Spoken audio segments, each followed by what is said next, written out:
Ladies and gentlemen, Larry Dean.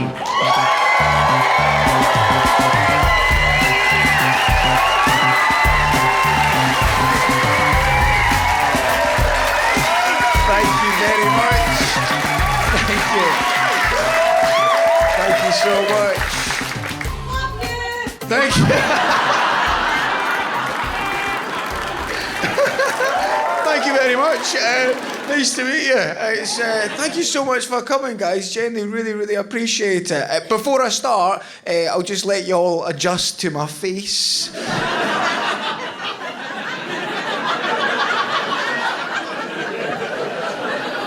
I look quite intense, don't I? I look like Medusa if she was in Train Spotting.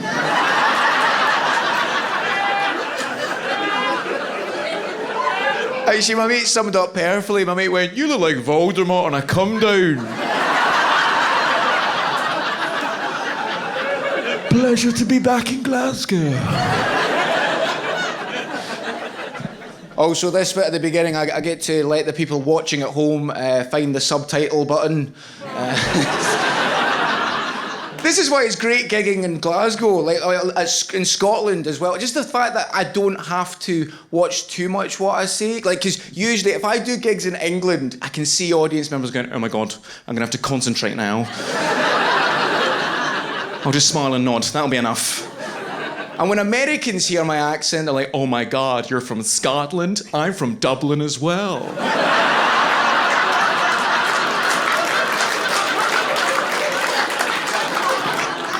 But now that I'm gigging in Scotland, you're just looking at me going, "Are you Catholic or Protestant?"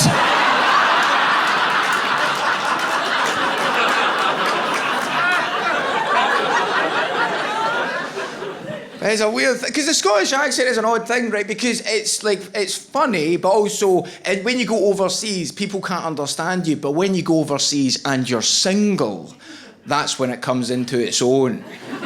If you're single and you go overseas and you're from Scotland, you get a good exchange rate. I'm not talking about the value of the pound, I'm talking about the value of the pounding. Because you might be a munter on this island, but if you go to America or Australia and you just talk, you're immediately like a 9 out of 10, man. But you go overseas, I used to find myself walking into nightclubs in Australia and I would become more Scottish than I'd ever been in my life. I'd be like, "Oh, what is it, a ball bag? Geez, a swatch a lot, man." I can see the Aussies going, "Crikey, he is so exotic."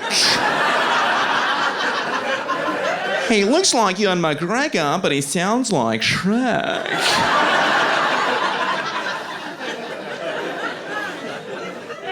That laugh is amazing, by the way. I'm hearing it and I feel like I'm doing the bleep test.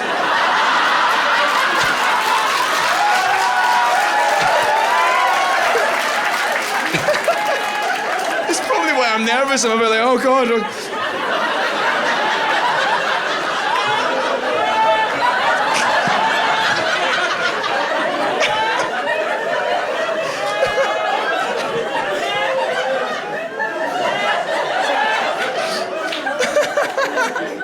I'm going to start the show in a second, by the way. I'm not actually starting it.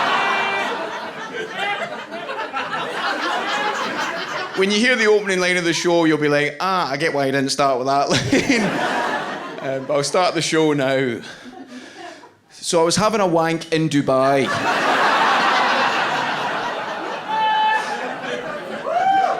It's a good place to masturbate, and I was just outside having some lunch, lowered my cutlery and went, "It's time." That's enough vitamin D, time for some vitamin me.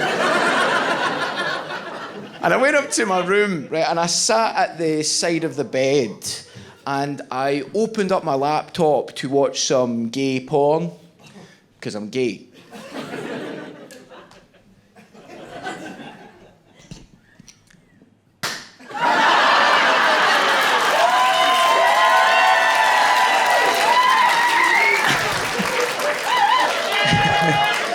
Oh, sorry, did that hit you, by the way? Oh, all right, oh, God, oh, that's how you catch it.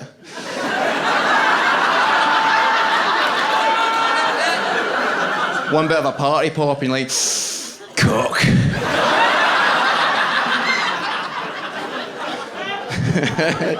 I was so worried that was not going to pop. I don't think there's anything sadder than when a party popper doesn't pop. You know when like the party popper pops, but the party stays inside. Put that down there. Okay, so I was trying to watch some Welcome to the Homosexual Community, and are you nodding? Are you already a member? Rainbow socks. Yeah, look, all right. Yeah, so having your badge on your chest is such a straight person thing to do. Like, I love how you go for the socks as well as if someone going, hey, are you gay? Yeah, look at this.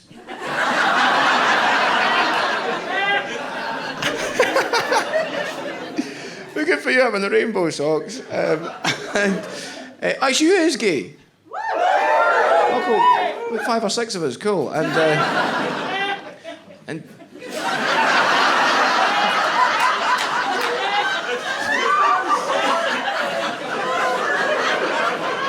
Are you human? all right.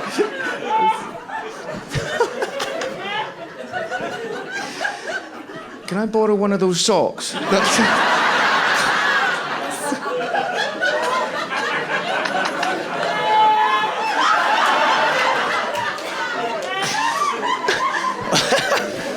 hope you've got tomorrow off. This might take a while. Right, so I opened up my laptop, tried to watch some of the gay porn, because I'm gay, and I don't need to keep clarifying that.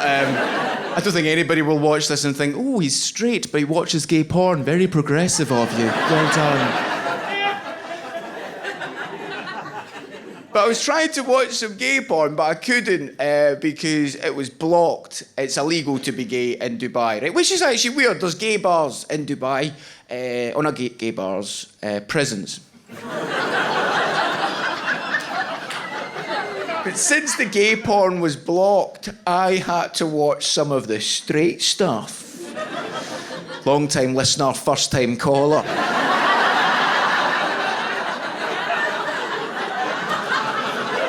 It's very weird watching straight porn as a gay Catholic. I was wanking and I was thinking, my dad would be so proud of me right now.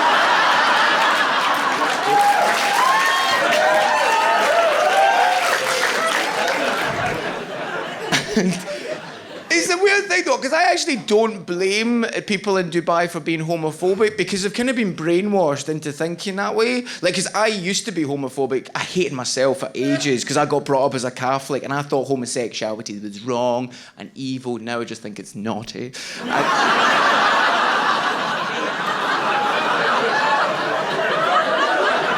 But I think most gay people have that thing of getting over the initial shame of it. Like, my shame run deep, by the way, because I was so Catholic and so ashamed of who I was that I thought of going to a Pray the Gay Away camp. And I know, but you know what you think of Pray the Gay Away camps? It's weirdly a catchy name. The name sounds gay-friendly, like, oh, you're going to pray the gay away? Not today, but okay.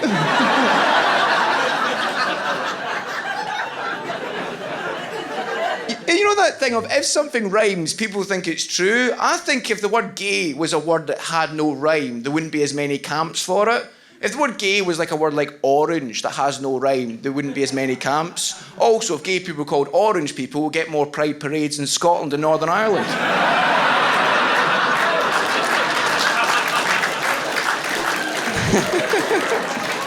But Pray the Gay Away camps, they are so weird, man, right? And you can look this up when you go home, right? What they do is they measure you using a Kinsey scale, which is a scale of 1 to 6 of how gay you are. It's like, who measures anything 1 to 6? It's either 1 to 5 or 1 to 10. What must have happened is, it was originally 1 to 5. And somebody's turned up and they were just so gay. Oh my God, he's a 6. It truly is the number of the beast.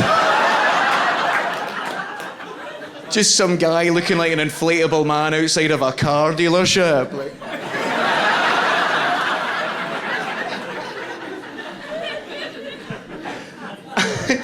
I'm so glad I didn't go, obviously, but also I'm glad I didn't go because if I went and it worked, that'd be awful. Because coming out of the closet is quite difficult, but going back in,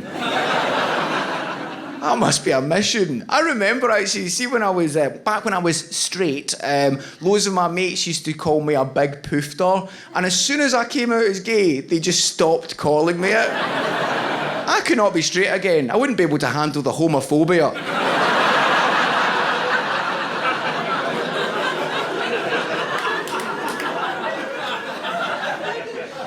After the shame thing you get over, then you have the... well, gay people tend to have an identity crisis. The ones I know, I had an identity crisis. Basically, before I came out as gay, I was like, I have to be as straight acting as possible. Right? You know, that straight acting thing, right? And then as soon as I came out as gay, I was like, oh, I can be myself. And I was like, who am I? And so then I went really far the other way and I tried to be camp. And I used to like go around with my wrists down. And I know I don't look camp, I just look ill. I did that for a while and I got to go to Disneyland for free, so it wasn't all bad. But nobody thought I was gay, right? So I started putting my bum out as well. That's my problem. If I was camp, I would just look like a dinosaur. Just walking down the road like that. Oh, there's a sale on.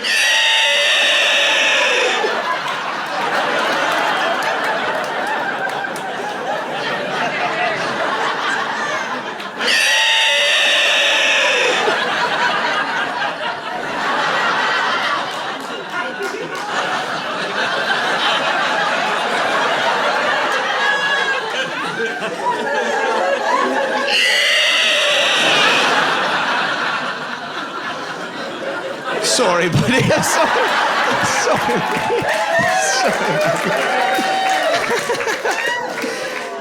Just going like that there. Stay still. His vision is based on movement.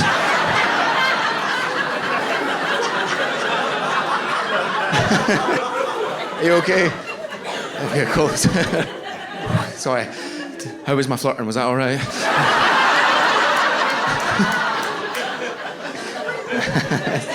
Can I see your socks?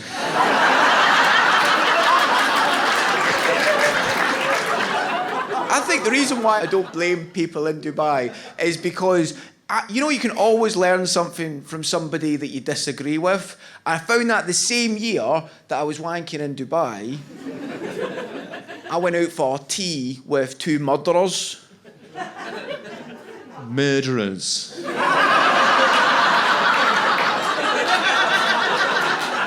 Murders. One of them's my mate, by the way. My mate Zane, nice guy. You just so you know, it was in self-defence, right? To be fair to Zane. Also, I was friends with Zane before he murdered somebody. I didn't just see somebody getting brutally murdered on the street and I was like, oh, nice one, pal. Fancy a pint? It was in self-defence, and I've been friends with him ever since I was a kid. And the way that this country works is if you do something bad, you go to jail for a bit, you get let out of jail once you're rehabilitated, and if you don't have any friends when you get back out of jail, you're more likely to reoffend. But loads of guys I went to school with, like really posh fuckwits, right? Really entitled guys were like, oh no, I can't, you know, they had that posh Glasgow accent. You know, the one that just sounds like you're trying to yawn, but you can't quite finish it off.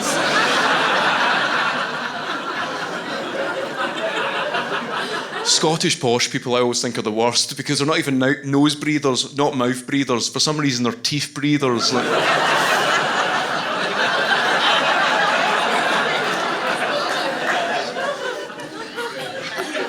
And they were going, I can't be friends with Zane anymore, Larry. I know it was in self-defence, but if my employer finds out that I'm friends with a murderer, I'll lose my job. So I can't be friends with Zane anymore because I'll lose my job. And I'm like, somebody's died in this situation and you're somehow making you the victim. Like, people need support when they get back out. And the way it happened was Zane was outside of a pub having a cigarette, and this guy started attacking him. And when he started attacking Zayn, Zayn punched him. And when he punched him, it was at the side of the head, so the guy fell to the floor. But you know, if you're in a car accident, the paramedic will be like, you might seem fine now, but you could have brain damage. Well, that's what happened to the guy, right? He died the next day in hospital. It's a really tragic and regrettable thing that happened. So we went to Starbucks.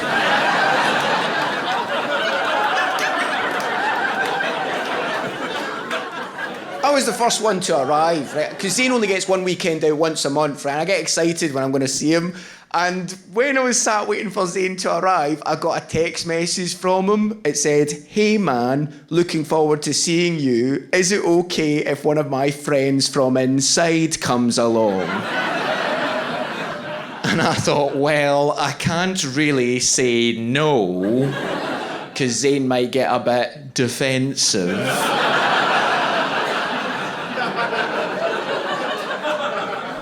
So I text him back with, "Yeah, that sounds great. Looking forward to seeing them too." And Zane texts back with, "Brilliant. This is Danny's first day out in 10 years." So immediately I start Googling on my phone. I start going, what do you have to do to get 10 years in prison? Because I'm thinking, I have no idea what this guy's done. Like, maybe, because he's got more time than Zane, so maybe he's murdered someone, but he does it on purpose. And I thought, 10 years, and I thought, oh God, maybe he's a paedophile. Larry Dean goes for a green tea with a pedo. That's not a good PR move. I could lose my job over this.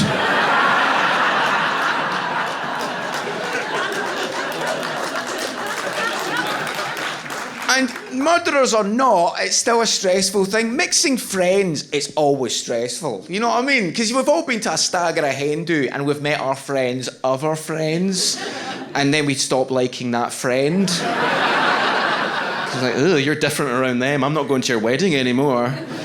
I always usually have to do that in relationships, you know, like when you have to meet their friends and that. Like, because I'm finding that now, because I got in a relationship during COVID, and I met my boyfriend through a friend, but it wasn't like in a gay bar or on Grindr. Gay bars in Glasgow, though, like, they tend to be more intimidating than in other cities. Like, if you go to a gay bar in Glasgow and you drop your phone, you're just going to have to kick it home.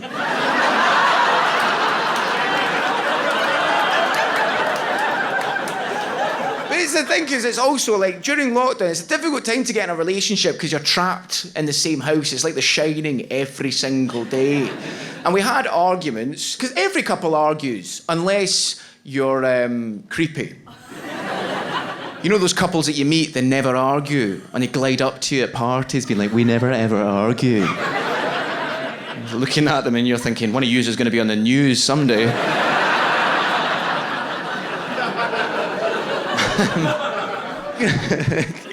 But I'm trying to do that as well. Also, because, like, you know what? By the way, in case any straight people are wondering, because a lot of my straight mates are like, oh, you're in a relationship with another guy. Oh, man, that must be better. You must just watch football and bum all day.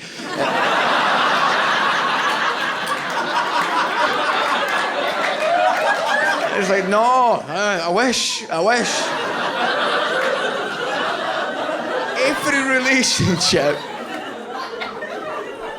Every relationship has the exact same dynamic. Whether you're gay or straight, it's always the same dynamic. Every relationship is always made up of an organised person and a disorganised person. And I can see who's in a relationship because you're now looking at each other going, you'd be living in a bin if it wasn't for me.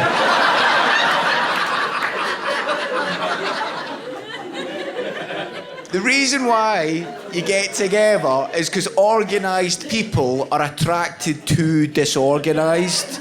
Because the first time they see them, they fall for a trick. Because they go, wow, they're so laid back. They must have everything organised.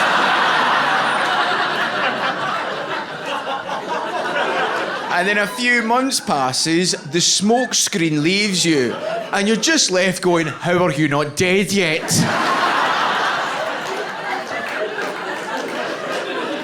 And by this point, it's too late because you're thinking, I wonder if I should break up with them because I thought they'd be organised, but in fact they're disorganised and I'm having to organise my life and their life. I'm exhausted, I haven't slept ever since I met them. Oh my, maybe I should break up with them. I can't break up with them. I've made plans for us both.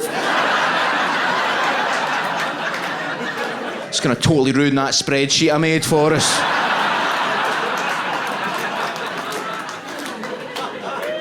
I'm the disorganised one in the relationship. You probably can tell. Big surprise. But you can usually tell, if you can't tell which one you are, organised people usually give themselves away in an argument, right? Because if you're like, organised people, by the way, I love you. But you're organised. No, I need you. I need you in my life. But when organised people are in arguments, and I'm sorry for this next bit, but in arguments, you're so sweet. I don't want to say anything bad about organised people, and please do. Okay, cool. Fucking bitch.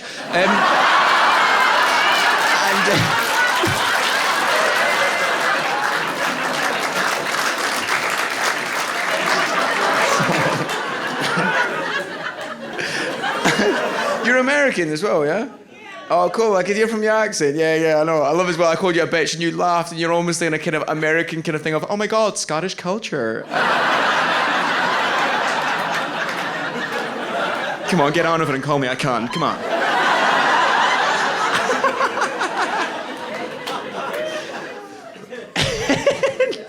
In arguments, organised people have this ability that freaks disorganised ones out. In an argument, organised people do the thing of they don't have to argue about things at the time.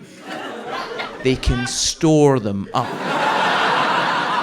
It's almost like they've got a box in their brain. Oh, I didn't like that comment there. It's not big enough for an argument now, though. What I'm going to do, I'm going to take the comment that you just said, I'm going to put it into this box, and then when we have a big argument, that'll be the ammo. There's no room for context in the box, I'm afraid. Intent doesn't fit in there either. I'm getting used to the thing of being in a relationship because I've been single for like a year and a half, and that's what I want. I was like, I want to be in a relationship. I want to get called special by somebody and them not do the air quotes. Oh man, there's one thing you have to learn in a relationship, I've noticed, is when your partner comes home from work and tells you about their day. That's fine. Don't mind that at all. But you know when they start telling you about the person that they work with that they don't like? And the number one rule is you have to take your partner's side. Even though the other person is probably right.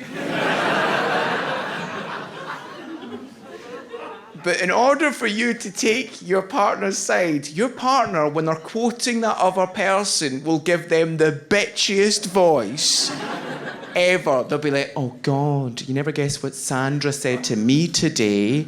I was like, hi Sandra, can you please take your stuff out of the fridge? Because it is actually my fridge.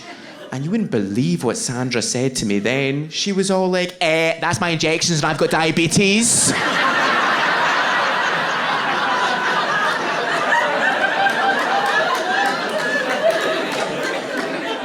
And I was like, oh, but Sandra, please, it's getting in the way of my sticky toffee pudding. It's inconvenient. And you wouldn't believe what Sandra said then. She was all like, excuse me, I don't want to die today. And you're listening to this, and you're thinking, if you were to read the transcript of that conversation, you'd be like, I think Sandra had a point here. But you can't say that, because who knows what voice they would give to you. That's one of the main rules of the relationship. I never expected as well to go out with a posh person with a job. Well, my mum's very posh. She's a posh Scot. My mum talks like this. If you have heard a posh Scot talk before, it is like this. So my mum sounds like a whale. She's one of those posh people that don't seem to have any bones. Like, You know the ones he's in, like, gliding through Waitrose, like... I have to do that again because you won't know what Waitrose is in America. Gliding through the mall. My mum's so... I love her laugh, though, right? Her laugh's amazing. And I know you're not going to think it's that amazing compared to other ones we've heard tonight.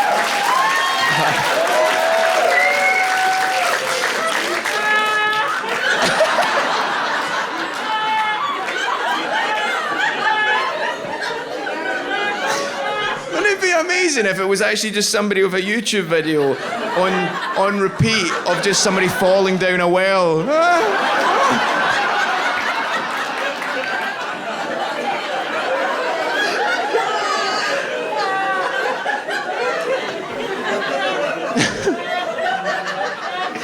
Just turn the lights on, it's just a truck reversing.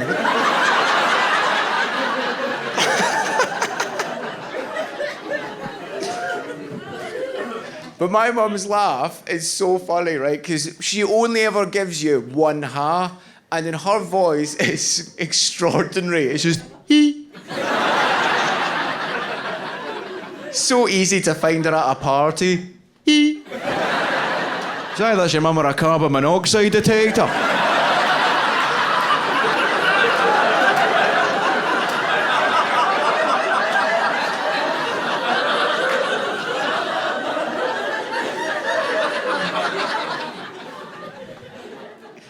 Sometimes you get a few ha's off of her. She'll be going, hee, hee, hee, hee, hee.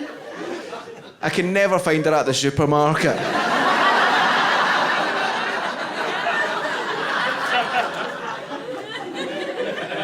I've only ever seen my mum like laugh her head off a few times. All the ha's come together very quickly. Like, my dad was sat next to me and goes, Jesus, Mary, you sound like a metal detector.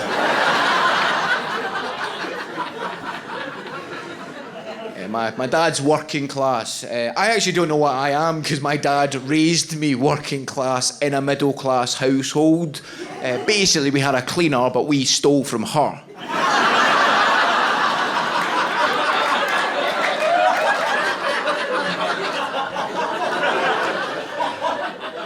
But they are very funny. They've got good banter, my parents. Like, you know that mate, right? My parents are this, right? You know that mate that if they think you're wrong about anything, they'll bet you £10 on it. Being like, oh no, mate, you're completely wrong. Bet you a tenner. They bet on elections, which makes it more interesting when it's not going your way. At least, like, they always vote Conservative though. And obviously I'm not a fan, right? And I did try and change my mum's mind. I was like, Mum, why are you voting Conservative? And Mum was like, well, Larry, when you get older, you become more right-wing. That's why I think the Conservatives never win in Scotland. We do not live long enough.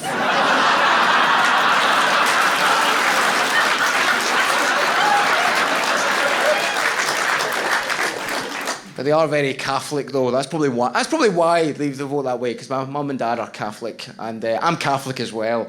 And obviously not a good Catholic now. Now I'm just an overqualified altar boy.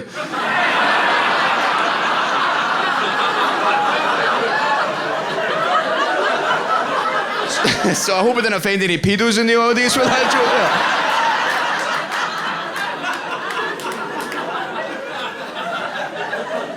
It's something you have to worry about is offending people now, isn't it? You have to worry about offending them. And the thing is, I actually wanted to be a squeaky clean comedian for a long time. Genuinely, I really wanted to. All right, I can do it now. Right, hold on. I wanted to be this guy. Right, here we go. All right, here we go. I wanted to be this comedian.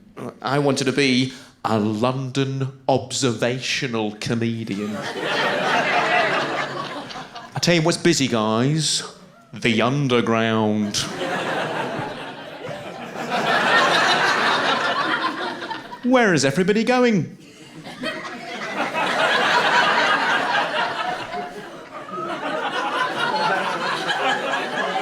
You could take a car, couldn't you? But a congestion charge, get lost.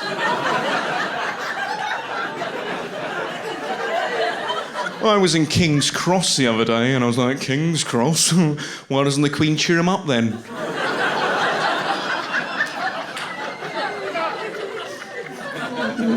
London observational comic.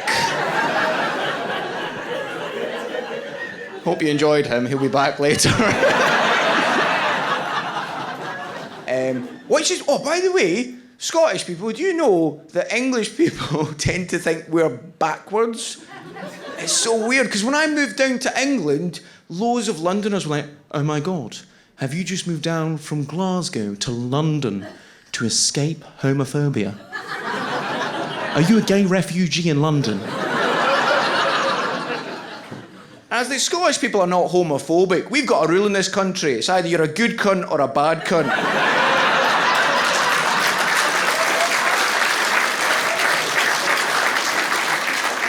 Your race, your gender, your sexual orientation doesn't play a part in it. But if you try and make that play a part in somebody else, you're a bad cunt. That's how we work it. It's a really simple system. I think, though, Scottish people just love proving other people wrong. We love it so much. I think we probably used to be homophobic, and then somebody told us that we were. We're like, all right, you think we're homophobic? I'm going to have sex with this man just to prove England's wrong. Oh, flower of Scotland, and will we see? We don't even need to use the word gay in Scotland. We've got... Scottish people have this strange ability. They can describe somebody as a homosexual by using any noun. All right, is that guy a bit of a blueberry? There's a set of maracas over there. English people can do it, but they can only use activities to describe somebody as gay. Be like, oh God, he's the kind of guy who likes to leave the windows open. Oh, Barry loves a fundraiser. Bet you wear your slippers round the house.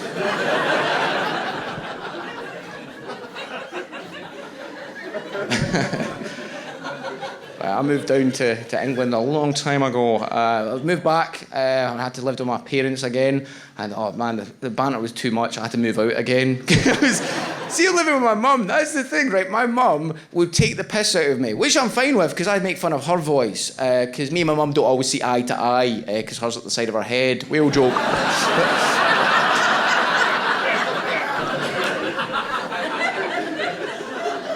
But my mum loves making fun of my stammer. I've got a stammer. Sometimes I have it. It just comes out randomly. It tends to be why I'm good at doing voices, because I had to cover up my stammer for ages.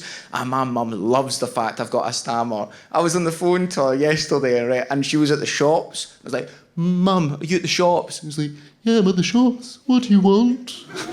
It's like, can you get me a sandwich and a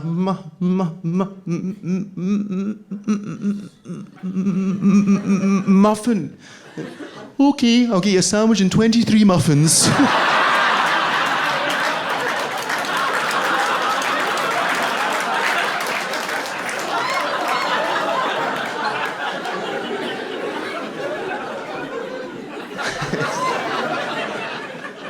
No comeback to that, it was too good, wasn't it?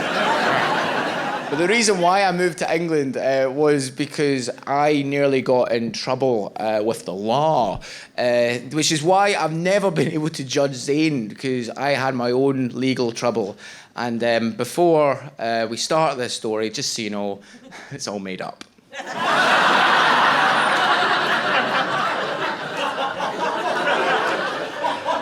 Me and my friends stole money from a bank.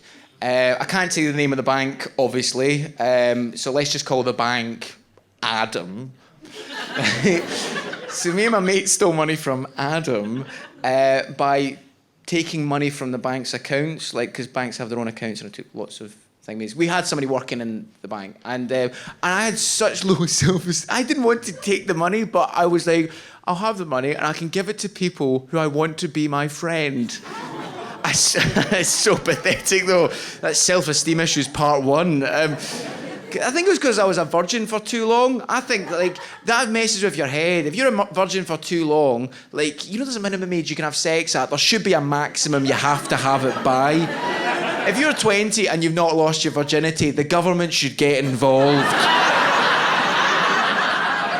Because sex is like chicken pox. If you don't get it when you're younger, it is going to scar you in later life. But it made me the most unconfident person. I hated myself for so long. I don't hate myself anymore, but I hated myself so much. Even like during sex, when I started having sex, I would pretend I was somebody else because I would feel sorry for the other person. Because I'd be like, ugh, they want to have sex with me, but I'm me. I would never have sex with me, so there's something wrong with you. So I would pretend I was somebody else during sex. Have a guess who? I've been going to Starbucks a lot recently, guys, and I've noticed something. I like my sexual partners the same way I like my coffee. Having someone shout out the wrong name when they give it to me.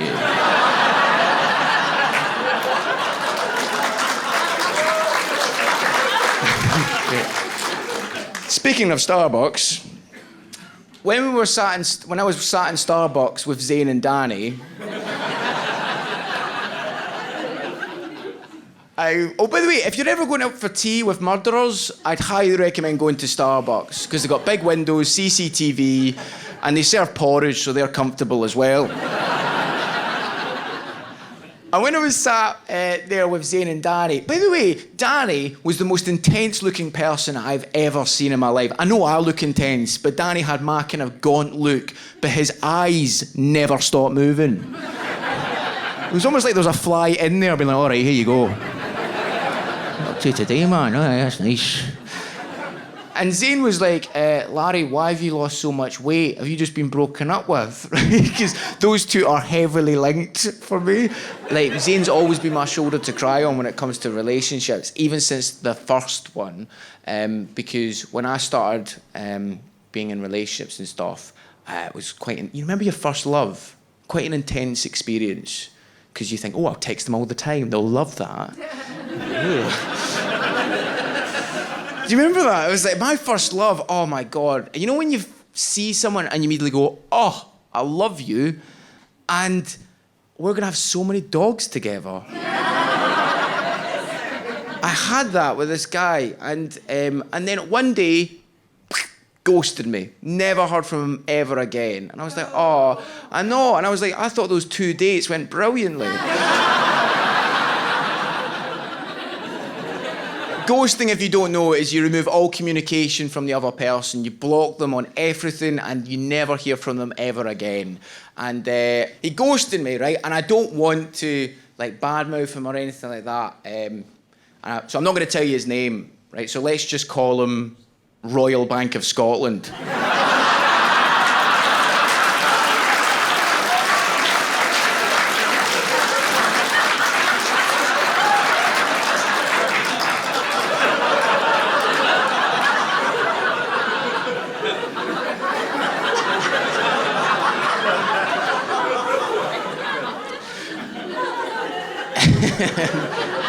So now you know that entirely made-up story. Okay. So basically, I kind of thought, I was like, he ghosted me, and I felt so bad about him ghosting me. And this is the thing, see, when you break up with somebody, or they break up with you, you get feedback. You can be like, oh, I don't want to go out with you because, and then you tell them why, and that's feedback. You can be like, okay, cool, it's either I agree with that, that's fair enough, I can learn from that, or you can be like, you're just projecting your stuff on me. So when somebody ghosts you, you have to make up your own feedback. And that drives you nuts, because you're like, oh, what else is shit about me? I've got loads of things. I'm going to write them out all over the walls. And I thought, I need to get him to love me, because I love him. And I thought I could text him, right? He had blocked my number, but I got a new phone. So anyway, this is my text to try and win Adam's love back. Right, and me and my mates sat and wrote this together. It was almost like a writer's room being like, oh, it's like a gangster meeting, like, oh, come on, we can do this. 1 kiss at the end? No, 2 kisses at the end. 2 kisses is blowjob territory, my friend. So here we go. This is the best text message, I thought, of all time. Hey, bud, comma. Am I formal or informal? Who knows? Hope you're good. I'm back from my tempestuous stint in Australia. It was fun hanging out before. It would be great to see you again if you're keen. I'm in London on the 8th to 10th of May. So if you're around, let's do this. Oh, you poor thing. All right, if you think that's bad, the last bit. Peace.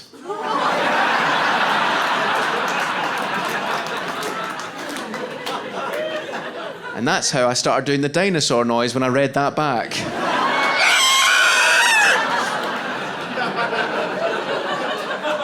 When I put peace, I was like, that's the cringiest thing I've ever put at the end of a text message. But you know what? 3 days later, he texts me back. And I was like, Does 3 days, that's okay. It does take some time to assemble a group of writers together. And then he texts me back with this. Hey, Larry, comma, what a dick.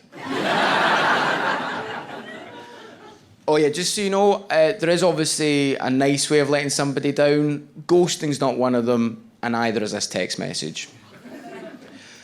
Actually, you know what? I'll just read it, and you can be the judge. Okay, I'll be neutral. I'll just read it. Really sorry.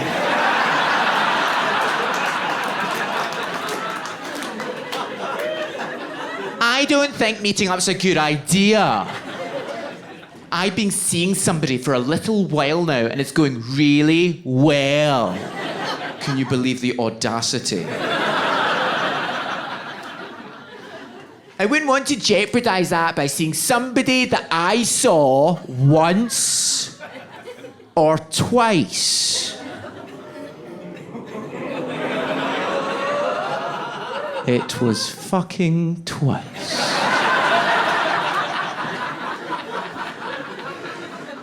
Even in a friendly setting, you're such a nice guy though, I hope we meet again, you're so brilliant. Shut up. Anyway.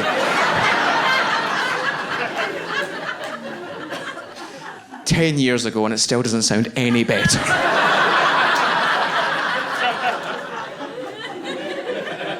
My therapist says I've made progress. I received that text message at night time and I text them back. But you know when you text somebody at night time, your texts are weirder? You don't even have to be drunk, but for some reason your texts are weirder and you read them back the next morning and you're like, damn moon! Because I text him with, I hope you drown in a fire.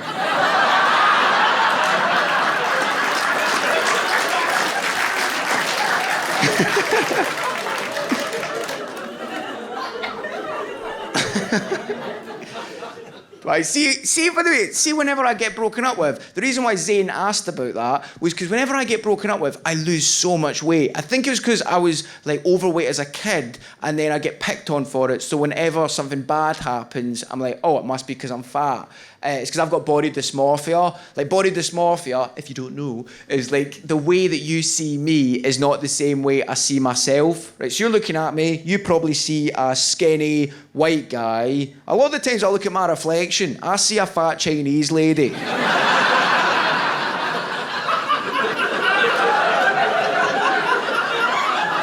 And she usually says to me, go away and stop looking through my window.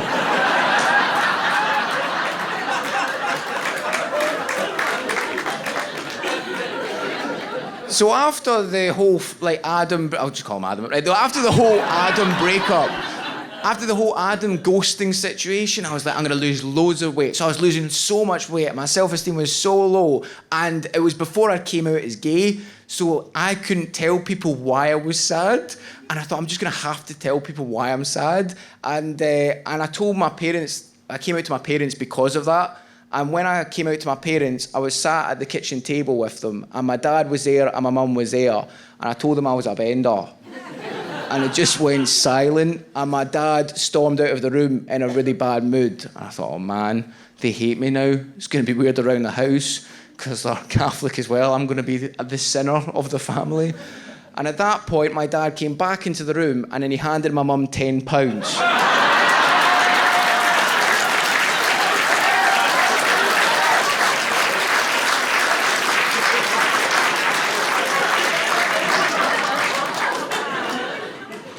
And you know that thing, a lot of gay people do it. Or they come out as bisexual before they're ready to come out. And I thought, I'll just apologise. I'll say I'm bisexual because I was still feeling apologetic. I was like, Mum, Dad, it's fine. I'm bisexual. I'm not fully gay. I'm bisexual. And my favourite thing was watching my mum have to give my dad £5 back.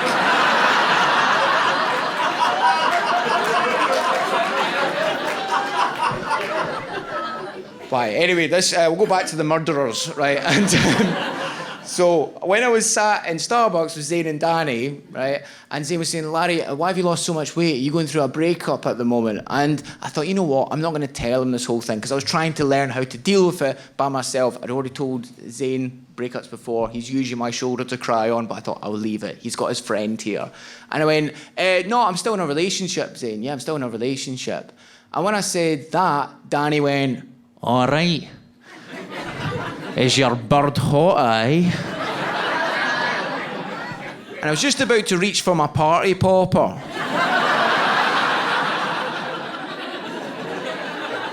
But I could see Zane's eyes open up really wide like that. And if somebody opens their eyes really wide like that, when you're about to say something to someone, you go, well, I'm not going to say that anymore, am I? I was thinking, why does Zane not want me to tell Danny that I'm gay? And I thought, oh, maybe that's what it is.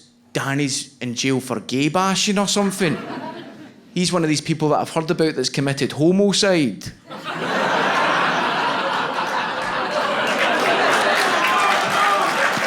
Larry stole that joke from me, I'll have you know. Lunge, an observational comic. So I thought, you know what, it's okay, I can pretend to be straight, I can do this, because I did it for 23 years, and also I've been watching quite a lot of straight porn recently. And when I was wanking in Dubai, sing along if you know the words. Wanking in Dubai, just wanking. That'll ruin Singing in the Rain for you. So when I've noticed actually I'm hunching on this side because I'm talking about masturbation. Have you noticed that when men masturbate, they hunch over like that? Men look like cavemen when they masturbate, just like that. Like, the only thing a man ever looks like he's missing when he's wanking is a lantern.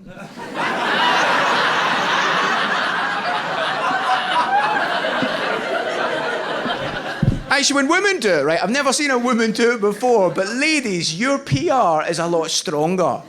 Whenever you hear about female masturbation, it always sounds a lot more relaxing and exotic, like head back in the pillow eating a Bounty bar. I have no idea, maybe women do. What is that? That's what you do, isn't it? Like you're looking for Peter Pan.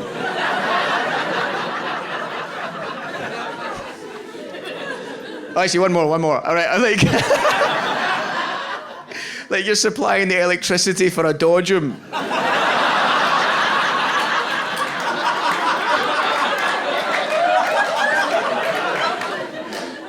Loose change in a vending machine now. We can do it all night. Sorry.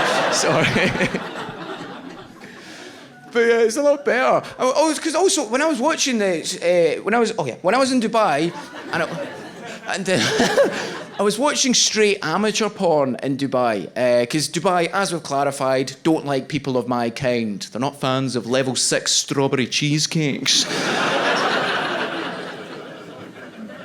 So I was watching the straight stuff, and I didn't like it, by the way, because it wasn't even amateur. Amateur porn is better. I think amateur's so much better. Because when you watch amateur porn, you go, oh, I could do that. Same reason why I like Scottish football.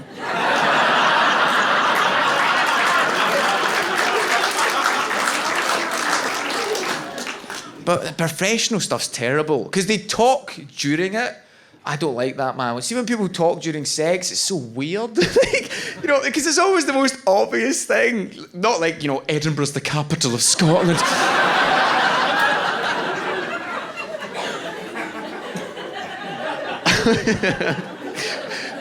Right, okay, we may as well enjoy this bit, because I can't imagine they'll ever keep this in, right? But you know what? But But I was once watching this porno, right? And this is the epitome of how weird it is talking during sex, right? I was watching this porno. I'm so sorry. What's your name? Dawn. Nice to meet you, Dawn. I feel like I need to know your name for this, but... What do you do, Dawn? You're an actor? Okay, cool. Not that kind.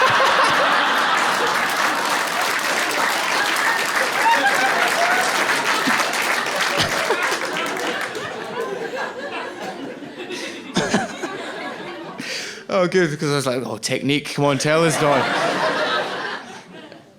Right, so when I was... I can't even look at you, Dawn, I'm so sorry. Right, so when I was watching this porno, that's the bit, isn't it? Isn't it weird that I can talk about 2 murders, but this is the most difficult part of the show? Right, so when I was watching this porno, right, the person was doing this, they were going, oh, I'm tight. My bum hole is so tight. Like, of course you're tight. Everybody's bum hole is tight. If that wasn't the case, it would be chaos.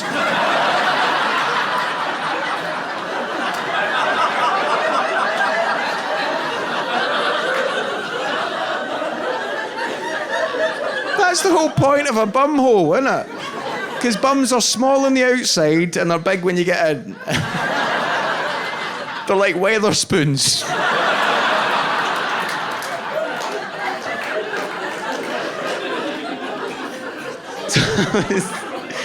So I was watching this straight amateur porn in Dubai, right, and doing my thing. And when I was doing it, a knock on the door happened. I thought, I better answer that door because they might have a key to the room. So I got up quickly and I put my willy down in between my legs, like tucked it. It doesn't usually go anywhere else. Oh, I better hide that. There we go. But I put my willy down in between my legs and I pulled my trousers up and I started walking towards the door like that. Like the way that your auntie dances at a wedding. Usually with one hand with sausage rolls and a napkin. Trying to get other people to do it with her. Like, oh, come on, Agnes, Simply the Best, it's your song.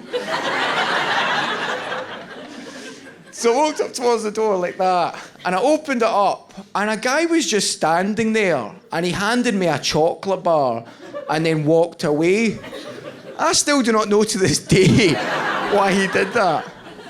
I've never been so paranoid in my life, because I took the chocolate bar off and shut the door, started walking around the room thinking, oh my God, maybe there's a camera in here.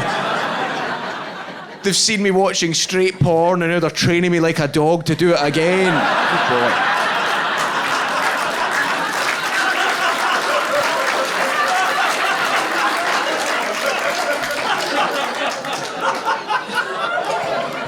So I had this knowledge of straightness at the ready.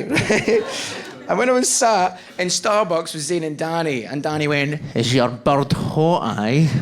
I went, aye, Danny, she's really hot. Larry Dean, BBC News, Straightville. I found it mental though, right? Really weird, because I was like, is your bird hot? Who has ever answered that question being like, no, she's a munter?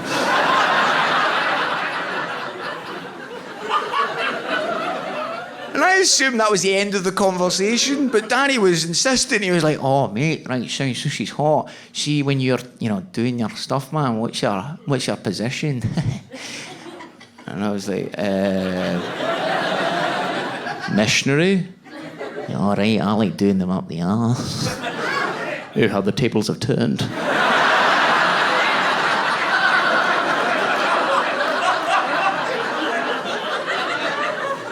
This mirror is distorted. And Zane went, I've got to go to the toilet, guys.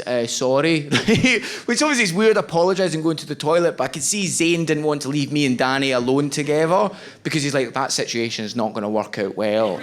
It was almost like Zane needed to figure out the riddle of the fox, the chicken, and the seeds. So, all right, maybe if I take Larry to the toilet with me and leave him there, I'll go back and get Danny and then leave him there, take Larry back to the table. But Zane just left us. And when I was sat alone with Danny, I started getting more nervous because his questioning began to get more intense. You're like, so Larry, can I see a picture of your missus? And I was like, no, my phone is like, it's broke. And it's like, oh, all right. And I was like, aye. And I probably should have put my phone on silent at this point. And my phone did go off, right? And Danny looked right through me. He's just like that. His eyes stopped moving. And I was like, oh my God, he's going to kick the shit out of me now. I'm done for, I'm a dead man. But I realised there was 2 police officers in Starbucks at the time. And I was like, brilliant. He can't do anything while there's 2 police officers in Starbucks.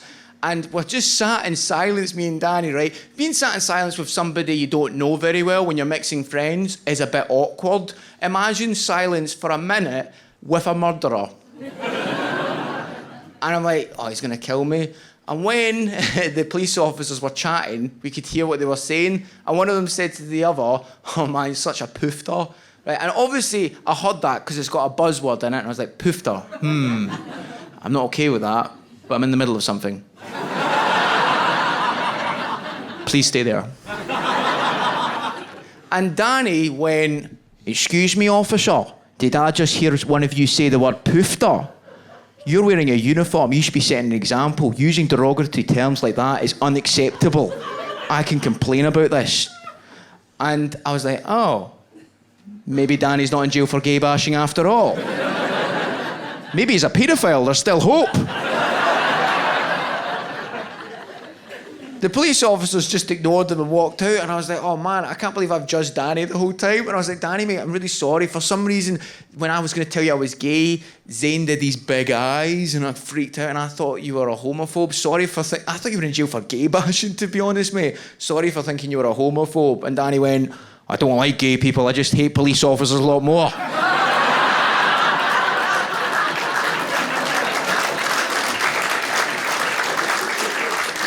And I thought, you know what, I'm okay with that because he's not murdering me. I'm better off than I was 5 minutes ago. And we ended up chatting, me and Danny, and we got on all right, and I learnt something off of him. Well, first of all, my first question to Danny after that was, what were you in jail for? Because I thought I need to just know. Danny was in jail for tax evasion. Because he murdered his accountant.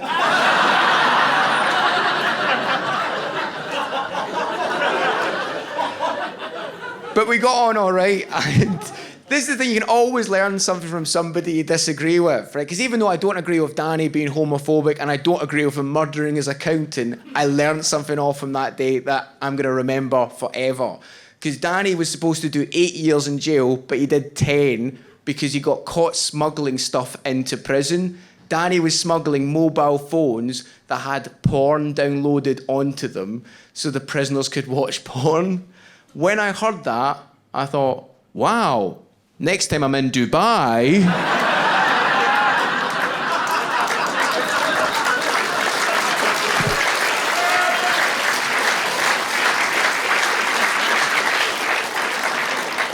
Folks, you have been absolutely lovely. Thank you so much for coming to the show. I think we can agree that if I text you, can you text back? Don't block...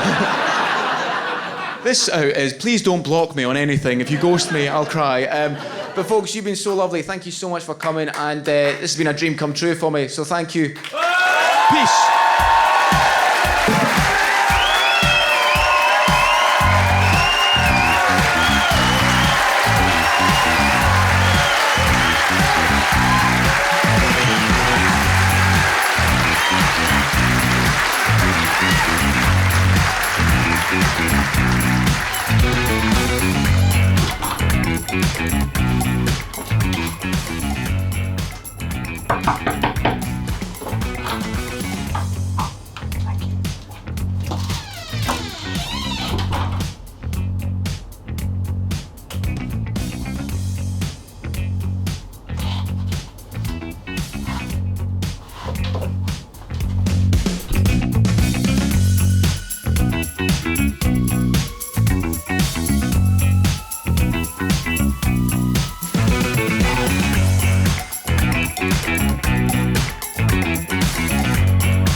Thank you very much.